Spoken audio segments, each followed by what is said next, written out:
Welcome to the Talkin VAWLS Network. My name is Boogie Bentley. It's March. Spring is in the air. And yeah, I know a lot of people think basketball when it's March, but we saw how that played out yesterday. A lot of people saying regular season Rick, maybe for a reason, seems to let us down in the big games. Hopefully that basketball team gets dialed in. Hopefully they've got time to rest, recover, get ready for the tournament that actually matters. But for me, spring means football. It means spring camp, which starts on Monday. We are 2 days away. I'm excited. A lot of fun stuff to keep an eye on this spring. I'm ready to see what Nico looks like. I know we got a little taste. We got a little glimpse in the Citrus Bowl, but the Nico show starts on Monday when spring practice kicks off. I made a video breaking down all of the depth chart for 2024. What are you most excited about? Put it in the comments right now. What are you excited about? What are you going to be watching spring camp 2024 under Josh Heupel? But it also means that recruiting is kicking into high gear. Tennessee just recently made the cut for two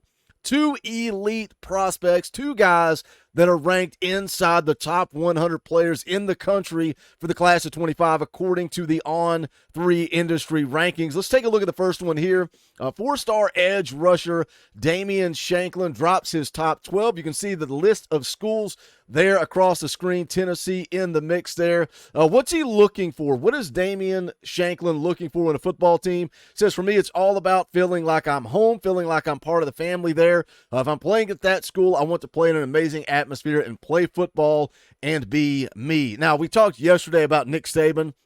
The problems he has with NIL, and I think, that's the beautiful thing about Josh Heupel. That's the beautiful thing about this administration. They're balancing, they're changing, they're adapting, handling the NIL world, but they're still able to create that family atmosphere, that culture. We talk about it all the time, but I think the proof is in the pudding, and we are seeing it here. Let's take a look at Damen Shanklin, look at his profile, what he would bring to the table if he did choose to come to Tennessee. 6'4.5", 215 pounds out of Indianapolis. You see again on the screen, four-star edge rusher, an elite edge rusher, 85th overall player in the country, according to the industry rankings. You go down and look at 247 Sports, they actually have him as a top 50 guy. Now, you guys know the deal. If I don't have a scouting report, I'm not an expert. I'm not an insider. I'm not going to pretend that I can sit here and break down the tape for Damen Shanklin. I'll leave that up to Coach Jay. So what we're going to do here, we're going to get the profile on the screen. Let you guys take a look at some of the highlights as we kind of go through this recruitment for Damen Shanklin, the four-star edge rusher.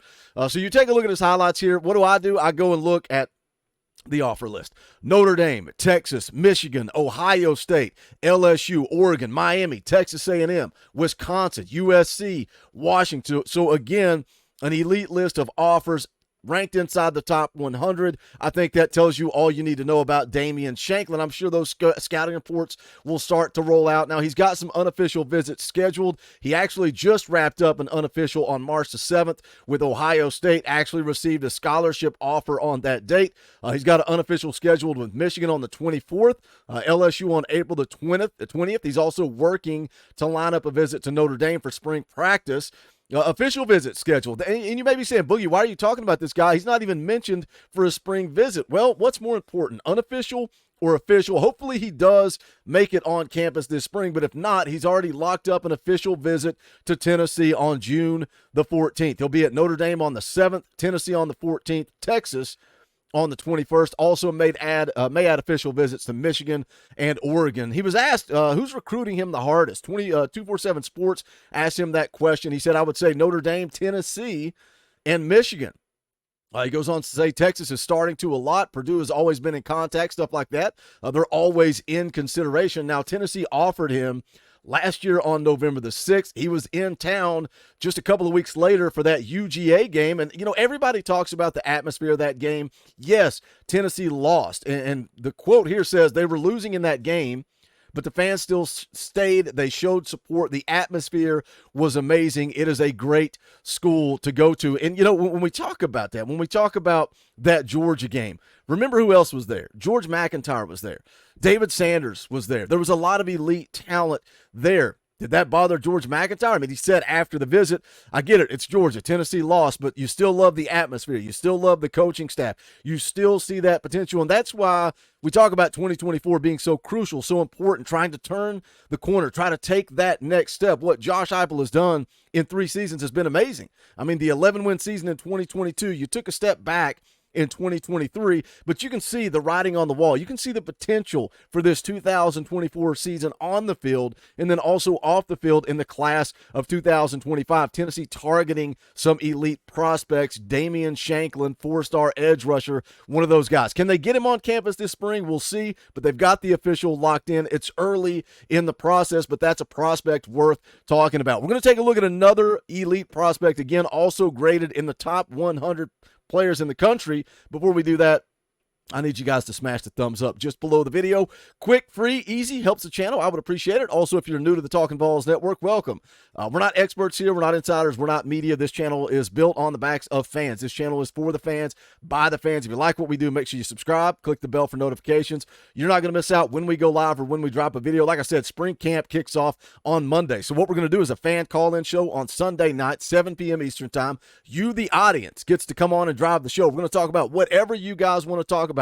What are you excited about for spring? What are your concerns? But you got to be a member of the channel to do that. So hit that little join button down below. You can give as little as $1. The more you give, the quicker you get on the show. We would appreciate the support. We need you guys to make it through the off season. So shout out to all the members of the channel. You get custom Talkin VAWLS emojis, all kinds of fun perks and benefits. When it's a post-game show and there's 1,000 people in here, I try to highlight your comments on the screen. But we need you. We thank you for the support. But let's jump into it. Let's talk about another top 100 player that Tennessee is in the mix for, because something that I've heard a lot about, we've been talking about offensive line. We've been talking about offensive tackles, more specifically. David Sanders, 5-star offensive tackle. Jalen Matthews, 4-star offensive tackle.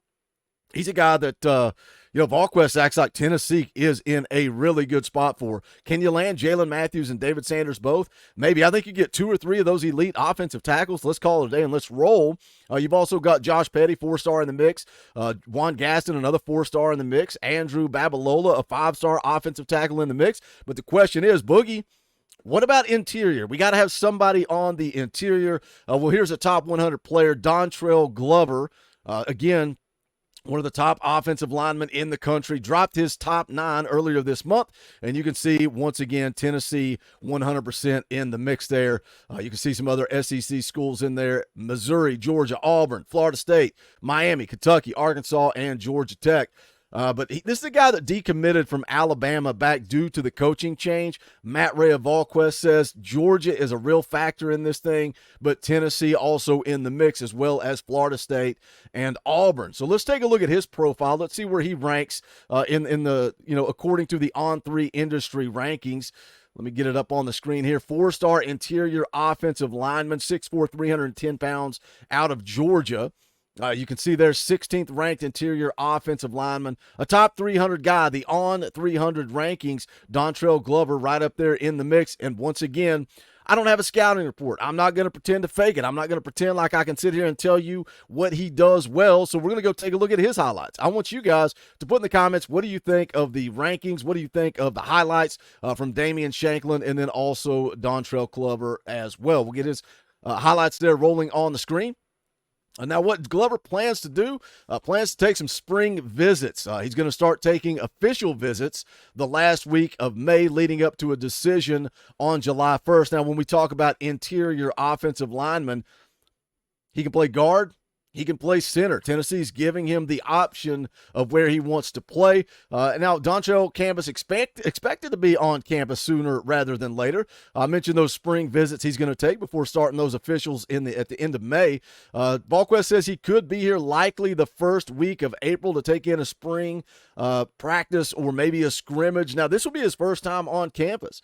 So why Tennessee? Why is Dontrell Glover? Why is Tennessee in the mix? Why are we talking about a guy that's never been on campus before? Well, some of you may have heard of Coach Max Thurman. He's an offensive analyst for Tennessee. He just so happened to coach the uncle of Dontrell Glover. Here's a quote that he gave to On3. Coach Max Thurman, coach my uncle, so that is a good relationship I have at Tennessee. Says Tennessee texts and calls me every day, so that is what is keeping them in my recruitment. Says I talk to Max every week. The relationship with the coaches is the biggest thing for me. I've heard they have a great fan base too. Now, asked about Glenn Ellerby, he said, it's a great coach, just winning, going to bowl games. Says it's not all about winning national championships. It's about who can develop you the best and who can send you off to the NFL draft. And I think the selling point for Glenn Ellerbe when we're talking about development and putting guys in the league, right? You first point to Darnell Wright, number 10 pick overall in the NFL draft. And, this cycle, you could have kind of added to that resume for Glenn Ellerbe. Would Cooper Mays have been drafted? Would John Campbell have been drafted? Would Spraggs have been drafted? Now, all those guys are coming back for one last ride, and I think it's going to be crucial at the end of this cycle. Who do you think on this offensive line after the 2024 season gets drafted? Could you have John Campbell Jr.? Could you have Spraggs, Coop, all three drafted in the NFL? And then that really kind of builds on the resume. And then you look at recruiting for Glenn Ellerbe, right? This last cycle, the class of 24, you added 4 really good offensive linemen. 3 of those guys inside the On300 with, you had Satterwhite on the inside. You have Gage Ginther, a guy that's, severely underrated. You added Bennett Warren at offensive tackle, Max Anderson. You got some really good dudes in the class of 24. Can you stack another one on top of that in the class of 25 with David Sanders, Jalen Matthews, Dontrell Glover? I think Ellerbe has an opportunity here to kind of mirror what Rodney Garner's doing on the defensive side of the ball with that defensive line. I think I misspoke at the beginning of the video. I think I said 2 guys inside the top 100. What I meant to say was inside the On 300. But what are your thoughts on these 2 prospects? Tennessee makes the cut for both. Do they have a shot to land both? Are they in it? Let's talk about it in the comment section. As always, do me a favor and smash that thumbs up on the way out the door. I would greatly appreciate it. It does help the channel. Also, go check out the merchandise. We dropped a brand new shirt this week. You guys can go check it out at bonfire.com/store/Talkin VAWLS. It is a Knoxville, Tennessee themed t-shirt. Different colors, different styles, long sleeve t-shirts, hoodies, whatever you want. We got tank tops if you're out there on the West Coast with Coach Jay. Nice warm temperatures. We got hoodies if you're in East Tennessee and you're freezing to death. Whatever you want, get in where you fit in. Bonfire.com/store/Talkin VAWLS. All the old favorites are there as well. But that is going to do it for this one. Hope you'll get those memberships up to date and join us tomorrow night, 7 p.m. Eastern time for a fan call-in show. But this is the Talkin VAWLS Network. My name is Boogie. Go Big Orange.